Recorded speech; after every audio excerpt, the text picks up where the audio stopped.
요한일서 5장 13절에서 15절까지의 말씀을 봉독하겠습니다. 내가 하나님의 아들의 이름을 믿는 너희에게 이것을 쓰는 것은 너희로 하여금 너희에게 영생이 있음을 알게 하려 함이라. 그를 향하여 우리가 가진 바 담대함이 이것이니 그의 뜻대로 무엇을 구하면 들으심이라. 우리가 무엇이든지 구하는 바를 들으시는 줄을 안즉 우리가 그에게 구한 그것을 얻은 줄을 또한 아느니라. 아멘. 언젠가 인터넷에서 재미있는 글을 본 적이 있는데요. 우리가 인생을 살아가면서 연령대별로 없는 것이 있답니다. 그래요. 우리가 살면 인생 속에 결핍된 것이 참 많죠. 10대에는 철이 없답니다. 20대에는 답이 없답니다. 30대에는 집이 없고요. 40대에는 돈이 없답니다. 50대에는 일이 없고 또 60대에는 낙이 없답니다. 70대에는 이가 없답니다. 그리고 80대에는 처가 없답니다. 90대에는 시간이 없답니다. 그리고 100세가 되어서는 다 필요 없답니다. 여러분 어떻습니까? 어떤 시기를 살아가고 계신가요? 집이 없는 시대를 살고 계신가요? 아니면 낙이 없는 시기 혹은 이가 없는 시기를 살고 계신가요? 그런데 100세가 되어서 보니 다 필요 없답니다. 한평생을 살고 났더니 그때에는 그것만은 꼭 있었으면 하던 간절한 바람이 있었는데 죽음 앞에 섰을 때에는 그 모든 것이 아무것도 필요가 없다는 거죠. 오늘 본 서신을 쓴 요한의 나이가 아마도 그 100세 즈음이 되지 않았을까 싶은 시기였습니다. 요한의 인생이 어땠을 것 같으십니까? 그저 어부였어요. 어부로 살던 요한이 나사렛의 젊은 청년을 만났습니다. 그리고 그의 인생이 완전히 뒤바뀌었죠. 아버지의 가업을 이어서 평생 그저 어부로 살았을 요한이 나사렛의 주님을 만나고 평생을 그 주님의 복음을 증거하는 삶을 살다 오늘 여기까지 이른 것이죠. 믿음의 조상인 다윗은 그의 말년에 시편 23편을 썼다고 합니다. 한 생애를 돌아보며 그의 삶에 부으셨던 하나님의 은혜가 떠올랐겠죠. 이 마지막 순간 요한은 어떤 말을 남기고 싶었을까요? 무엇을 말하고 싶었을까요? 그것이 바로 오늘 본문입니다. 평생을 주의 복음으로 살았던 사도 요한이 마치 결론처럼 성도들에게, 교회에게 이야기하는 것이 바로 기도입니다. 간구입니다. 어찌 보면 사도가 교회에게 전하는 마지막 유언 같은 이야기니 적절해 보이는 말씀처럼 보입니다. 여러분 기도하십시오. 간구하십시오. 그런데 오늘 본문 말씀을 묵상하면서 아마도 이 말씀을 묵상하는 사람들은 저마다 주목하는 내용이 다르겠다 싶은 생각이 들었습니다. 아마도 대다수는 15절의 말씀에 주목하지 않을까 싶었어요. 우리가 무엇이든지 구하는 바를 들으시는 줄을 안즉 우리가 그에게 구한 그것을 얻은 줄을 또한 아느니라. 성도의 구하는 바를 하나님께서 들으신다는 거죠. 그리고 그것을 받은 줄을 안다는 겁니다. 여러분 한번 떠올려 보시겠습니까? 신앙생활 처음 시작했을 때 기가 막힌 일들이 많습니다. 버스에서 차를 타고 가는데 밖에 막 비가 내립니다. 그럼 기도해요. 하나님, 저 우산 없어요. 그럼 하나님이 그런 것도 응답하십니다. 버스에서 내릴 쯤 되면 기가 막히게 비가 그치더라는 거예요. 아니, 하나님, 이건 좀 너무하신 것 아닙니까? 그냥 지나가는 말로 기도했는데 어떻게 이런 것까지 응답하십니까? 하나님, 저 너무 배가 고픕니다. 먹을 것이 없어요. 하나님, 한 달 동안 살아야 하는데 생활비가 없습니다. 기도하면 하나님이 이런 것도 응답하십니다. 기가 막힌 방법으로 하나님께서 먹이시고 입히시더라는 거예요. 여러분들에겐 그런 경험이 있으십니까? 그런 기억이 있으십니까?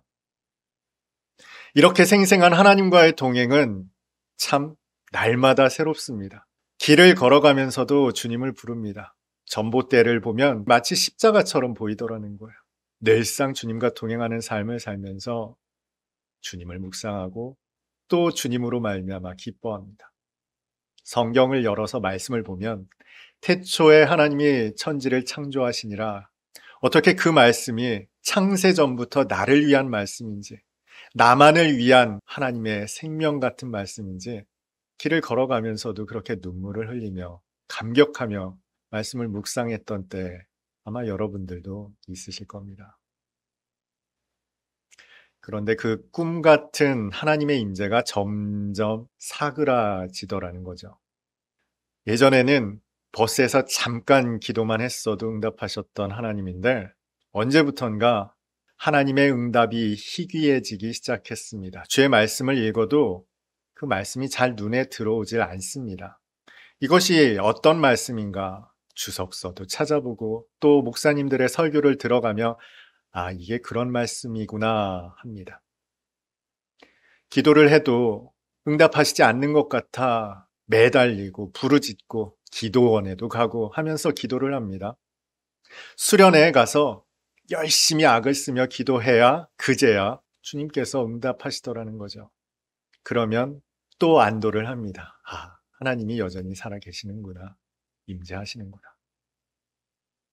그런데 여기에 문제가 생기죠. 언제부턴가 신앙생활이 기쁨이나 감격보다는 노동으로 전락하더라는 거예요. 애쓰고 열심히 수고해야 하나님이 닿을 수 있는 존재로 어려워지더라는 겁니다. 그런데 신앙의 통찰력이 있는 사람들이라면 오늘 본문에서 15절보다 14절에 주목할 것입니다. 그를 향하여 우리가 가진 바 담대함이 이것이니 그의 뜻대로 무엇을 구하면 들으심이라. 어떻게 이런 것까지도 하나님은 응답하셨나 싶은 시기를 지나 신앙에 연륜이 생기고 조금 더 깊은 통찰력이 생기면 비로소 보이는 것이 있습니다. 하나님의 뜻입니다. 하나님, 저 우산 없어요. 그 기도에도 응답하셨던 이유가 하나님의 뜻이었다는 거예요. 왜 그럴까요? 죄인들은, 인간은 하나님을 인식할 능력이 없어요.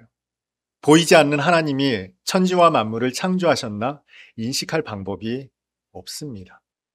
그런 자들에게 하나님께서 당신의 살아계심을 보이실 방법이 흔히 우리가 말하는 표적밖에 없어요. 우리의 기도에 대한 응답의 형태로 존재를 입증하시는 거죠.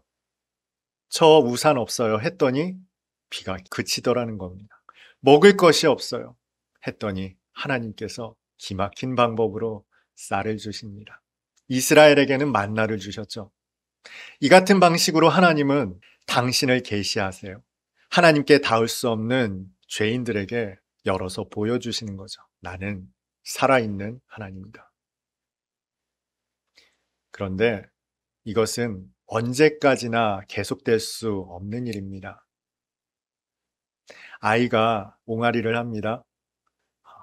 오줌을 쌌어요. 아주 찝찝하단 말이죠. 이 기저귀를 갈았으면 좋겠는데 자신에게는 능력이 없단 말이에요. 그러면 울죠. 그러면 엄마가 와서 기저귀를 갈아줍니다. 다시 뽀송뽀송한 개운한 기분이 되었어요. 그런데 엄마의 존재를 인식한 아이가 10살이 되고 20살이 되고 30살이 되어서도 바지에 오줌을 싸고 울고 앉아있으면 그것처럼 꼴볼견이 없죠. 그럴 수는 없다는 거예요. 하나님의 존재를 인식한 자라면 이제 다음 단계로 나가야 한다는 거죠. 그래서 우리에게 응답이 점점 희귀해집니다. 우리에게 익숙했던 응답들이 점점 사라지더라는 거예요. 이제 그 하나님은 우리에게 다음 단계로 나가자 하십니다. 당신의 뜻을 이루기를 원하시는 거예요. 그제야 사람들이 하나님의 뜻에 관심합니다. 마치 산책을 나갔던 강아지가 자기 멋대로 산책을 하다가 어느 순간 주인이 당기는 줄에 의해서 주인의 존재를 인식한 것과 마찬가지죠. 아, 주인이 다른 길로 가자고 하는구나. 그렇게 하나님의 뜻을 깨닫고 인식한 사람은 이제 하나님의 뜻을 따르는 열심을 쏟아내기 시작합니다. 말씀을 배워요. 그 말씀을 익힌 다음에 그 뜻 가운데로 살아야겠다 하면서 우리 삶 속에서 사랑을 나타냅니다. 이웃을 사랑하더라는 거예요. 교회에 헌신도 하고 봉사도 합니다. 주일이면 늦잠 자고 싶죠. 쉬고 싶죠. 그런데 그에게서 주를 향한 열심이 나와요. 돈이 얼마나 아깝습니까? 그런데 주를 향해 주머니를 열어 헌금을 하기 시작하더라는 거예요. 그런데 열심히 헌신도 하고 봉사도 하던 이 사람에게, 하나님의 뜻으로 열심히 달려나가던 사람에게, 그런데 가로막히는 일들이 생기더라는 거예요. 이것은 누가 봐도 하나님의 선하신 뜻인데 안 되더라는 거죠. 여기에서 또 성도는 번민합니다. 고민합니다. 나를 목사로 부르셨는데, 하나님의 선하신 도구로 인도하셨는데, 그리고 이것은 하나님의 뜻이 분명한데 왜 가로막히는가? 그때 어느 순간 주님을 주목하는 사람들이 있습니다. 그리고 이들은 13절의 말씀을 주목합니다. 내가 하나님의 아들의 이름을 믿는 너희에게 이것을 쓰는 것은 너희로 하여금 너희에게 영생이 있음을 알게 하려 함이라. 분명 온 생애를 하나님의 복음을 전하던 사도에게 마지막 유언처럼 교회에게 전하는 말은 기도였습니다. 간구였어요. 그런데 13절의 말씀은 그 기도나 간구와는 전혀 별개의 말씀처럼 보입니다. 하나님의 아들을 믿는 너희에게 먼저 이야기하고 싶은 것은 여러분에게 영생이 있다는 것이다. 영생과 기도가 무슨 관계가 있다는 것일까요? 많은 성도들이 열심히 신앙생활합니다. 많은 목회자가 열심히 하나님의 사역을 감당하죠. 어느덧 저도 목회를 한 지가 10수년이 되었더라고요. 처음 부르심을 받았을 때 보내시는 곳이라면 죽음을 불사하고 가겠습니다 했던 마음이 있었습니다. 아마 많은 목회자들이 똑같은 마음일 겁니다. 그의 생을 던져 주님의 복음을 전하겠다 다짐했던 목회자들이라면 같은 마음일 거예요.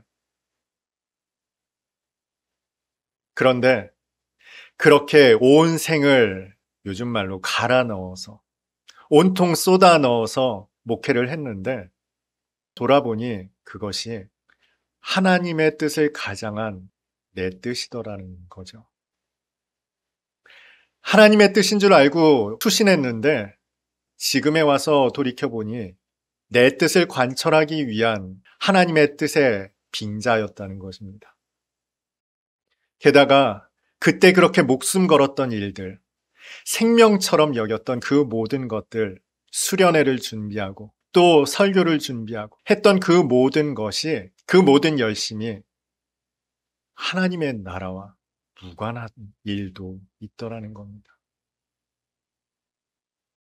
앞서 재미있는 이야기를 드렸죠. 10대에는 철이 없습니다. 20대에는 답이 없어요. 30대에는 집이 없고 40대에는 돈이 없고 50대에는 일이 없고 60대에는 낙이 없고 70대에는 이가 없고 80대에는 처가 없고 90대에는 시간이 없고. 여러분 생각해 보세요. 그것이 그 당시만 해도 중요한 것들이죠. 대다수의 많은 사람들은 집을 위해 목숨 걸고 삽니다. 돈을 위해서 나의 수십 년의 삶을 바치죠. 그런데 100세가 된 사람에게 질문했더니 그 돈이 필요가 없더라는 거예요. 집이 필요 없더라는 거예요. 이제와 돌이켜보니 그것이 정말 바람에 나는 겨와 같더라는 거죠. 하나님의 부르심으로 열심히 목회를 했는데 이것이 하나님의 복음을, 생명을 전하는 것인 줄 알고 수련의 준비를 위해서, 수많은 행사 준비를 위해서 그렇게 준비했던 모든 것들이 그렇게 중요한 것이 아니더라는 겁니다. 이 모든 것들을 한순간에 무색하게 만드는 이것 때문입니다. 그것은 바로 죽음입니다. 여러분, 죽음 앞에서는 모든 것이 무색하죠. 어제까지 수능 시험을 위해서 열심히 준비했던 학생이 수능 다음 날 죽는답니다. 이 학생은 열심히 공부할까요? 그것이 무슨 의미가 있어요? 100세를 살아온 사람에게 그때 그렇게 집착했던 돈이며 집이며 학벌이며 명예며 권세며 이 모든 것이 한낱 아무짝에 쓸모가 없는 것으로 전락하더라는 거죠. 이 모든 가치를 무색하게 만드는 것, 이것이 바로 죽음입니다. 그런데 여러분, 이 죽음을 무색하게 만드는 것이 있습니다. 그것이 바로 13절에 언급한 영생입니다. 여러분, 영생 앞에서 이 죽음이 한낱 종이장처럼 가벼워집니다. 아무 의미가 없어져요. 그래서 사도가 교회에게 말하는 겁니다. 여러분의 실존이 무엇인가? 여러분은 영생이 있습니다. 여러분, 이것이 여러분에게 대단히 중요한 의미를 갖습니다. 우리가 왜 그렇게 돈에 집착하며 살죠? 왜 건강에 집착하며 살죠? 우리가 왜 학벌과 명예와 인기와 외모와 왜 이런 것들에 집착하며 살까요? 죽음이 우리를 짓누르기 때문에 그렇습니다. 그런데 그 죽음의 권세가 영생 앞에서 무의미해진 것이 된다면, 여러분이 영생을 산다면 돈이 중요합니까? 집이 필요합니까? 한번 생각해 보세요.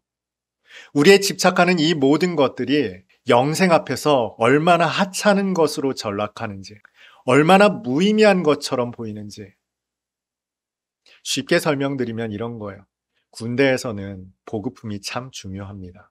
새로 나온 보급품이 또 좋습니다. 반짝반짝합니다. 그런데 아무리 새로 나온 전투복이 좋다 한들 제대한 다음에 의미가 있던가요?